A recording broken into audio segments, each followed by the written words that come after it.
Download this code and get free GPT-4o from codegive.com, link in the description below. Sure. Removing HTML tags from a string in Python can be done using regular expressions. The re module in Python provides functionalities to work with regular expressions. Here's a step-by-step tutorial with a code example. ### tutorial, how to remove HTML tags from a string in Python. 1. Import the re module for working with regular expressions. 2. Define a function that takes a string containing HTML tags as input.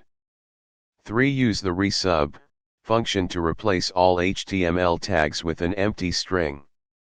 4. Return the modified string without HTML tags. ### code example.